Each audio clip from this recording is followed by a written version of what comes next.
ആ നന്ദഗോപാലിന്റെ കേസിൽ നമ്പീശൻ നമ്മുടെ ഭാഗത്തോ അതോ അയാളുടെ ഭാഗത്തോ? നമ്മുടെ നന്ദഗോപ മാഷ് ആരാ ഈ നന്ദഗോപൻ? പണ്ട് ഇവിടെ ഡാൻസ് പഠിപ്പിച്ചിരുന്ന ആളാ, ഒരു റൗഡി. ഇന്ത്യ മുഴുവൻ സഞ്ചരിച്ചിട്ടുണ്ട്. സീതാരാമായണം എന്ന് പറഞ്ഞ വർക്ക് കണ്ടിട്ടുണ്ട് മാഷ്. വേല ആയുധമാക്കിയവൻ, വേലായുധൻ.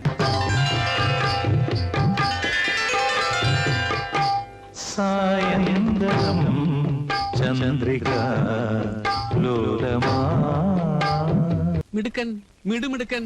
ഇത്തിരി കള്ളുകൂടി കൂടുതൽ തന്നെ ഉള്ളൂ. അത് കലാകാരന്മാർക്ക് പറഞ്ഞിട്ടുള്ളതാണെന്നാണല്ലോ വെപ്പ്. അയാളുടെ ഹിസ്റ്ററി ഇവിടെ പോലീസുകാർ പറഞ്ഞു കേട്ടു. ഭാര്യയെ കൊന്ന ആളല്ലേ? അവനെ ഇതിന്റെ പരിസരത്ത് വരുത്താൻ കൊള്ളൂല, അത്രയ്ക്ക് വൃത്തികെട്ടവനാ. 7 നേരവും കള്ളും കഞ്ചാവും തെറിപ്പാട്ടും പൊടിവട്ടും ഉണ്ട്. അയാള് നല്ല അസൽ പെർഫോമറാ, അത് മാനിക്കാണ്ട് പറ്റുമോ?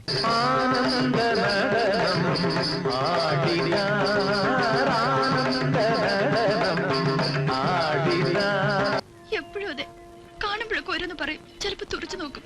വൃത്തിയായിട്ടവനാ. നല്ല ജ്ഞാന അയാൾക്ക്. അയാളെ ഉള്ളു നമ്മുടെ ഈ അടുത്ത പ്രദേശത്ത്. കരണങ്ങളുടെ ലയമാണ് കല.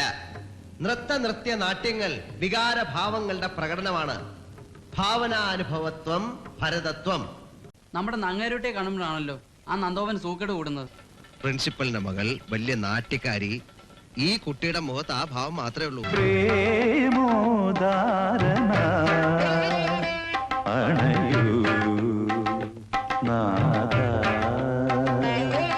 എടാ സോമ, നിന്റെ വില്ലനായിട്ട് അവതരിക്കും അയാള്. ഞാൻ നിന്നെ ഇഷ്ടപ്പെടുന്നു. നളൻ ദമയന്തിയെ സ്നേഹിച്ചതിനേക്കാൾ, കണ്ണൻ രാധയെ സ്നേഹിച്ചതിനേക്കാൾ, ശിവൻ ഉമയെ സ്നേഹിച്ചതിനേക്കാൾ ഞാൻ നിന്നെ സ്നേഹിക്കുന്നു. ഗുരുകുല സമ്പ്രദായത്തിൽ നടക്കുന്ന ഒരു സ്ഥാപനമായത്. നീ അവിടെ കഥകൾ പഠിക്കാൻ വന്നോ അതോ സമരം ചെയ്ത് നേതാവാമെന്നോ? ഞാൻ ഇവിടെ തന്നെ കിടന്ന് കറങ്ങാൻ പോവാ. ഇയാൾ ഞാൻ തല്ലി ഇറക്കട്ടെ. അയാൾക്ക് തലയ്ക്ക് വട്ട. എന്നെ ഇവര് കൊണ്ടുപോയി കൊല്ലൊന്നുമില്ല, ഞാനും മനസ്സിലാക്കി തരാം. നീ ഇവിടെ പല സ്ഥലത്ത് നടന്ന് കല വളർത്തുന്നുണ്ടെന്ന് അറിഞ്ഞു. കൈയും കാലും കെട്ടി ഞാൻ നിലയിലെ കയത്തെടുത്തെറിയും.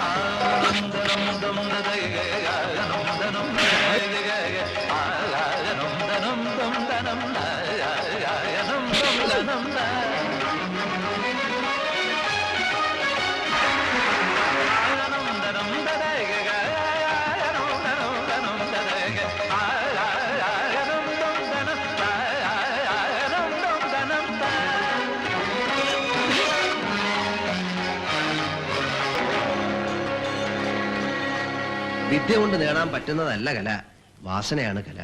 ഈശ്വരാനുഗ്രഹമാണ്.